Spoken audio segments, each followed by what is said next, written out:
If you're watching this after the fact in clip format and you're new to the channel, thank you so much for checking it out. Reminder, we do these roundtable discussions every Sunday from 6 p.m. to 8 p.m. Eastern.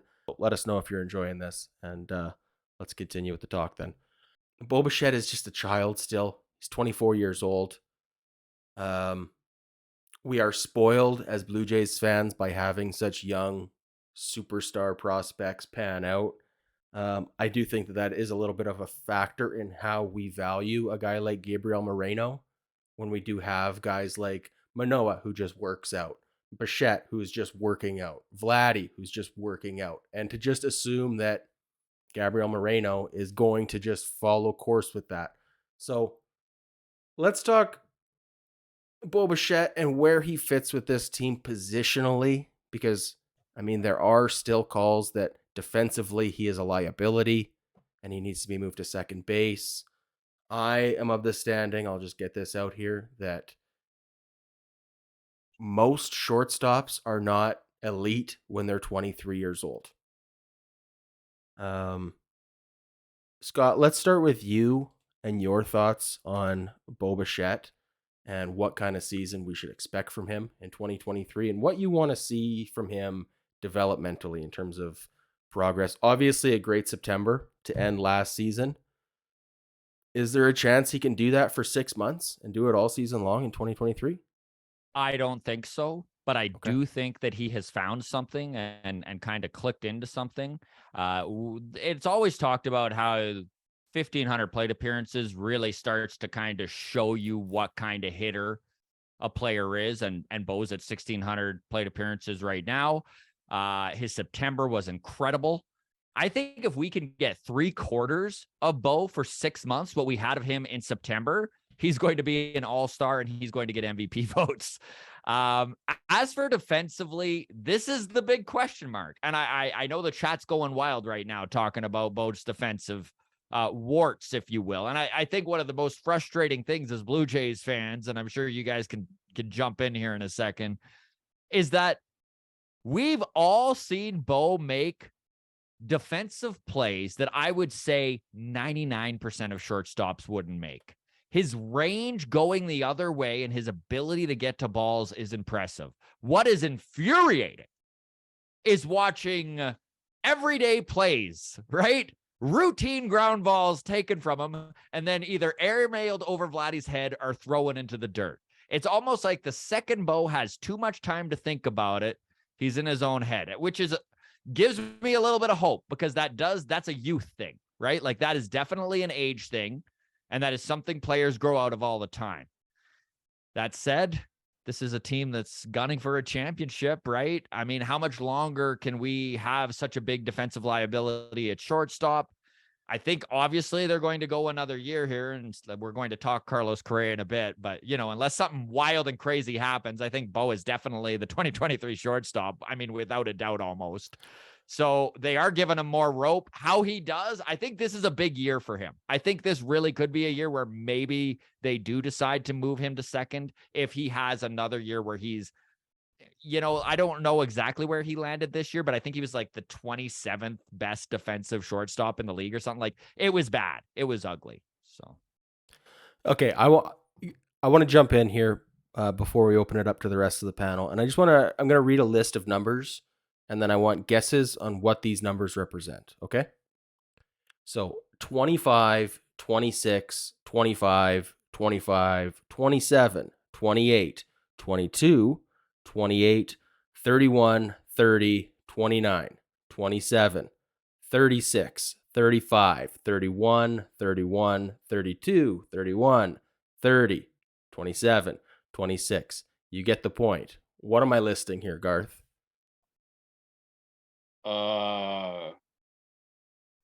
Man, I have no idea. I don't know. Girls that are hitting me up on Tinder, age? I don't know. Man, I have no idea, dude. Good luck with the 22, okay? No, those get blocked immediately. I don't. This is the age of the previous 20 years worth of AL Gold Glove winners at the shortstop position. There was one 22-year-old. That's Francisco Lindor, who has two now. Next youngest, 25. 25. that's it. Beyond that, Cal Ripken Jr., age 31 and 30, were his Gold Gloves. He won the Rookie of the Year at age 21, playing shortstop and third. Had 19 errors that season. Ages 22 through 24, his error count was 25, 26, 26. Went on to win 2 Gold Gloves. I'd say a pretty good shortstop there. Tony Fernandez, one of the all-time Blue Jays, Gold Gloves at 27, 26, 25, and 24. Marcus Simeon, Gold Glove at second base at age 30. His error count for his first full 3 seasons at shortstop, starting at age 24, by the way. 35 errors, 21 errors, 20 errors. This is the time for Bo to take that next step forward in terms of maturity. I don't know what word we want to associate with the decision making and the errors that he has gone through, but I do just want to illustrate these numbers for a reason, and that reason is that just because he has been a ugly defensive opportunity every time a ball is hit to him, and you close your eyes and you peek through and you hope for the best, and Vladdy's winning Gold Gloves for a reason. That doesn't mean there is no hope for him at shortstop. And I guess that is ultimately my point, is that there is still a chance for him to be a elite shortstop. And I'm hoping beyond hope that, man, does he ever earn an extra $100 million this season playing really good defensive shortstop. But does anybody else have any level of optimism here for Bo Bichette? Garth? Joel? Yeah, I do. Last year, Siddle made he pointed out a couple of times during the season that Bo's throws are always so much more accurate when his feet are moving. And he has incredible range. Like, he has like top range as a shortstop. I think with removing the shift, he is going to have to use that range, and his feet are going to be moving. I think that he's not going to turn into Correa or Lindor at short, but I think there will be improvement just because he's going to have to keep his legs moving more. Like, Bo has That's problems. a great point. Bo has problems when a ball is hit right to him, and that like double clutch throw. Oh my God, it's You can brutal to literally watch. see the wheels turning, eh? It's like the Yeah. double clutch. You know when he's gonna double hop it to Vlad, or it's gonna end up in the dugout. Like, you know it. It's a great point there, Garth. I know Mantis Toboggan kind of touched on it too. He says, "I'm curious to see how Bo Dr. plays Mantis as a Toboggan? Dr. Mantis Toboggan." You got it right. I'm curious to see how Bo plays as a traditional shortstop with the shift restrictions. It will definitely be different since he's not switching around. And I think you're right. I think we're going to see his feet moving more, and I think it's probably going to benefit him. Yeah, I think so too. Joel, you also raised your hand. You're optimistic for Bo at short this season? Yeah, Yankees won 5 World Series with a shortstop equally as defensively, inept as Bo right now. And Bo's got the same bat as Jeter does. If you look at Bo's career OPS, I think it's exactly the same as Jeter's career OPS right now. So it's like the move to second base, not at 24. Absolutely not at 24. There's the kid, like, look at the end play of last year, that horrible play with him running into Springer. Springer on a dead run is coming to the same spot Bo is coming at. Like, look how much distance Bo got out there. You don't want him going out and making that play, but like the range it takes to get out there when Springer's coming in full blast and they're cutting that distance in half. Like, very few shortstops can get out there and actually make a play on that ball. And when it's going to come down to his athleticism, I think, the shift will show, Bo for his, what he is. Like, Jeter at the same time was a player who never lived really in a shifted era. So it's kind of like we're going back to that time period. And like I said, at 24, you're not a kid who hits like 190 hits back-to-back years, lead the league in hits as is your shortstop.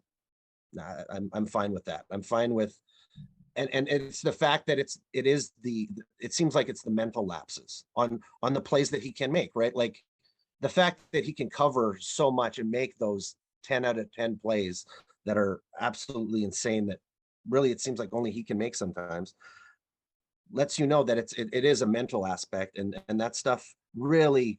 Simeon is a perfect example. You brought up Simeon, going from being a shortstop, 35 errors, you said? Yeah. Like that is nuts. And then by the end of his term in Oakland, he had really figured out his game, and Single then became digits Gold Glove. errors. Yeah. Yeah, and then became a Gold Glove second baseman. So it's just like that evolution of your defensive game comes a little bit later, and it comes with having the timing drills. I feel like will also help him. The way that they sit there with the watch, letting them know on this amount of play, you got this much time, right? There's no point in making an airmail throw that's still 3 steps ahead of the runner when you can cut that down and beat him by half a step. It's that natural timing that those players are going to get. Jen, how are Garth, you by feeling the about? way, you're getting all sorts of love here. Matthew Silver says Garth is a stone cold assassin, zero remorse. So there you go. What are you talking about? I'm completely remorseful. Yeah, he's full of remorse, I'm a Matthew. fucking teddy bear, man. Jen, how are you feeling about Bo and his development? And what do you Be expect from him this year? I mean, I agree with everything that everyone has said.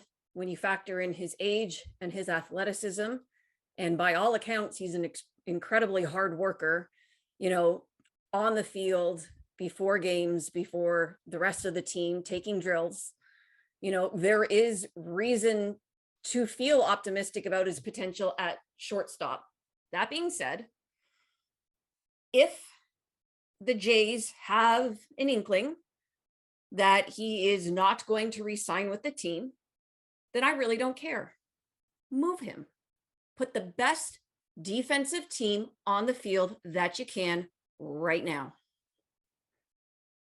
Here. Do we think that, okay, because obviously Marcus Simeon excluded, shortstop is the premium position that gets the big money in free agency, right? Mhm. Because, I mean, Nate Pearson is a long ways from being a productive starter anyways. But even when there was still some optimism left in that tank, there was talk, well, should we just move him to the bullpen? But how would that go over? This is a guy who's projected as a starter his whole childhood. Less money for a relief pitcher than a starting pitcher. The same is true for a second baseman. If we were to move Bo Bichette to second base this season, mid-season, whatever the case may be, do we risk running into a situation where he's Brian Reynolds all of a sudden and goes, you know what? Up yours. I want out. Trade me to somewhere I could play shortstop. And is that a risk worth taking? Has some good prospects. Like he doesn't get to, like, Brian Reynolds can demand all he wants, but Pittsburgh have come out and said they are not trading him unless they get an absolute haul, and rightfully so. They don't have to trade him, and Bo can be pissy if he gets moved to second. I don't think he's going to, but I mean, if it happened, like, he has to either go and play, or what? What's he gonna do? Not show up? What kind of that? Like. Yeah, not showing up and taking your head out of the game isn't going to get you what you want either, right? In the long run. And I think he's too much of a professional to do that anyways, to be completely honest.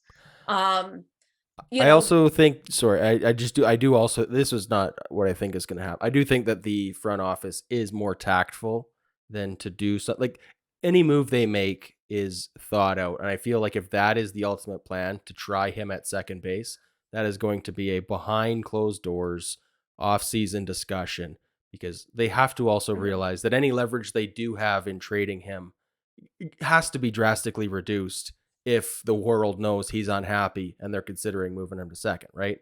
So that has to be more likely, right? That if that was the plan, it would happen in the off season. They would talk to him. He goes, yeah, F you guys, I'm not playing second. And then they go, okay, well, we're going to trade you then. And he goes, yeah, sounds good.